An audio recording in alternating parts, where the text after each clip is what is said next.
Hi, Dagobert from Dagobert Stackworld here for the fishing report for this weekend coming the 20th and 21st of November 2021. That's the same, by the way, to 2021. Hey, here we go. So offshore, the weather this weekend looks not so great. It's going to be northerly winds and there's meant to be a little bit of a window on Sunday morning. You might be able to shoot offshore and fishing close for a couple of hours, but I just checked the weather then, point danger to up further to north side of Brisbane, and it's around about 15 to 25 knots on Sunday and 15 to 20 on Saturday. This morning was the day, actually, Friday morning, but it's looking not so good. So in that situation, it might be time to prepare your lures and stuff ready for dolphin fish and little blacks turning up. They will turn up as soon as our water gets a bit warm. The little dollies are here already, but they're only small. They grow 7 centimetres every week now, so those keep getting bigger that way as well. There are a few black marlin at the front here. Most of it's caught as bycatch, so not fishing for them intentionally, but there will be guys starting to start fishing, trolling skirts around and things like that. Just your little type lures like this type of thing. They work really well. But coolers, we've got thousands of different lures. But that's about the size you want. If you can see it in my hand there, it's about the size that you want to use.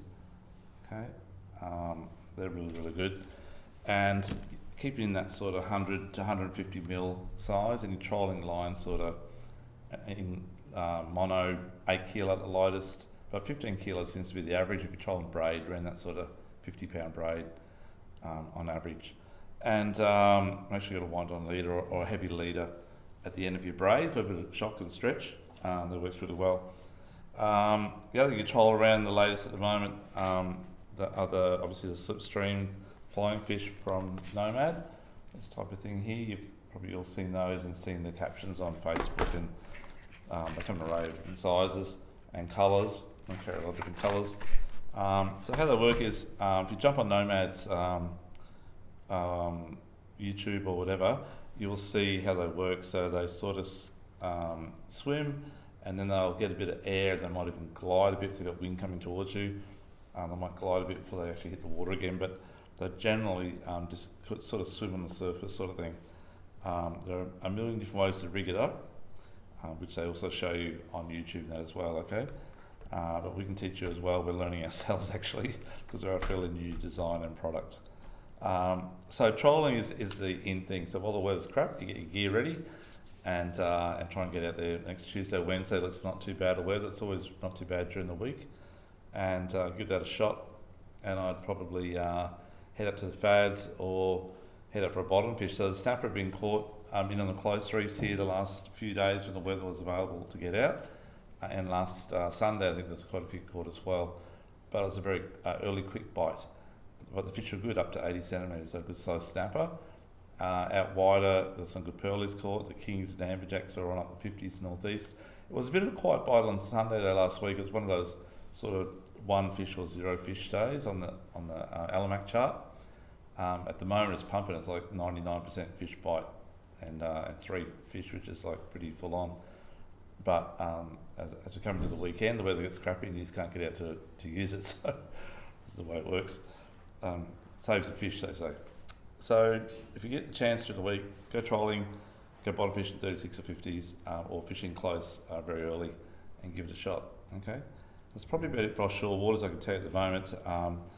We'll probably concentrate now on inshore water. So inshore water, we're talking about jumping pin. We fished the flatty comp last weekend, Dash for Cash. It was a great comp. We started off incorrectly. Unfortunately, we had a plan, but we didn't stick to the plan at the start and we blew it. And we did it right in the end, but didn't catch up because we missed out the morning fish. But the guys that did get them early took home the bacon, so good on you guys. But there was a good fish caught. On our team, Stu got one 78 centimetres. I think the biggest is only 80.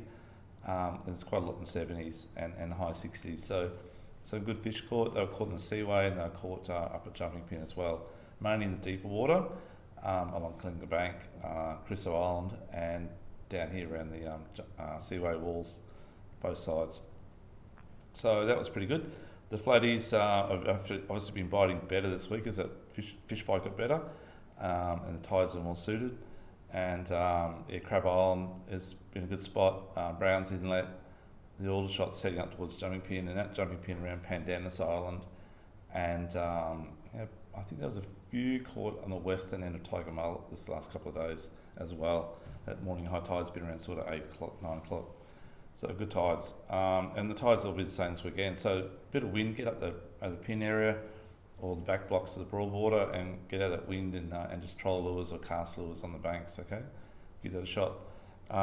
We did quite well using these Akuta prawns. I keep talking about these things, they're really good.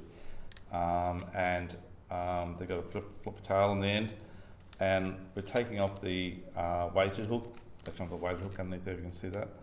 And we put a normal jig head on there running. If it's not much current and we're fishing really sort of water up to about, say, 2 metres, we'll only use around about a 1/6 or an 1/8 jig head on about a 4/0 hook or a 5/0 hook. So fairly big hook, expecting big flatties. They do a smaller size too, like that sort of size there. That one we're running about 1/8, 1/6 and about a 3/0 hook. Okay.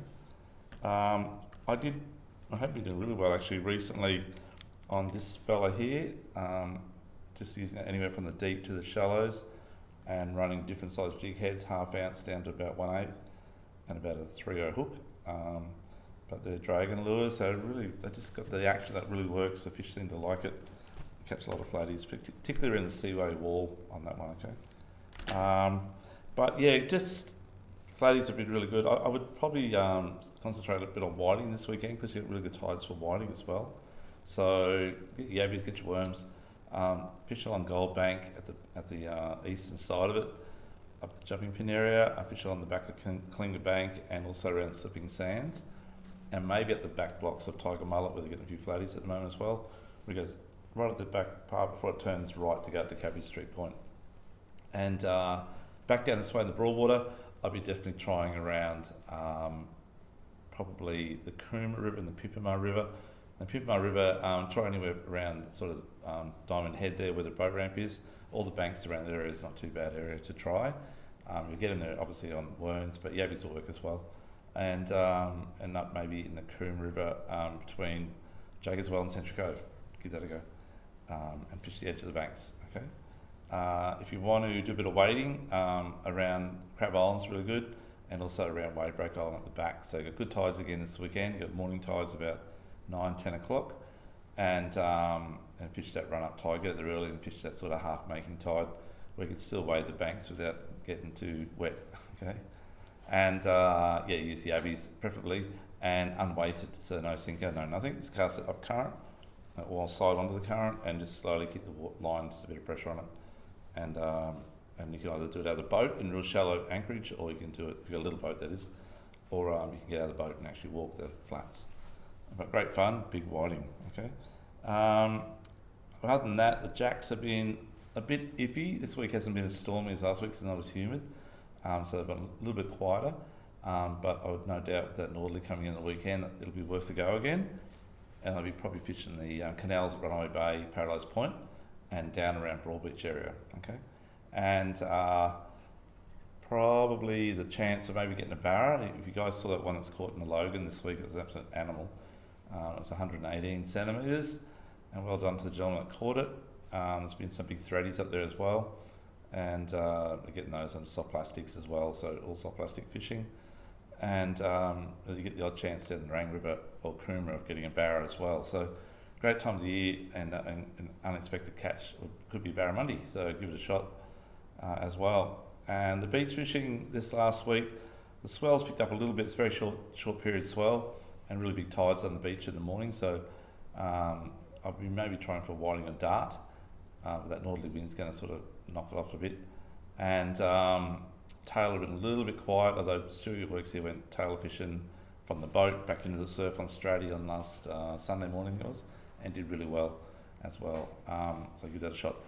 Okay, in the freshwater scene, there's been a few bass in the Hinds Dam as well. There's always bass in the Hinds Dam, but they've been biting not too bad. They've been biting quite well around Ian's Island and on the timbers south of Ian's Island, okay, along the edge of the timbers there. if you go from this side of Mudgebar side, near the water tower, just turn left and head south on that side as well, and fish around the banks and fish up towards the timbers as well, and give that a shot. Apart from that, that's probably about it that's happening on the Gold Coast for this weekend. So welcome to jump onto our YouTube page and watch any of our fishing teaching lecture videos, Doug Burt's fishing page, and follow us on there, or just watch us on Facebook. We'll do this report again on Tuesday or Wednesday midweek with all the photos for the weekend and what's been happening on the weekend, updated during the week. Okay, let's take a bit from Doug Burt's Tackle World down here on the Gold Coast at number 11/8 Centreview Drive at Bigger Waters, just near Harbour Town. We'll catch you soon. Thank you. Bye bye.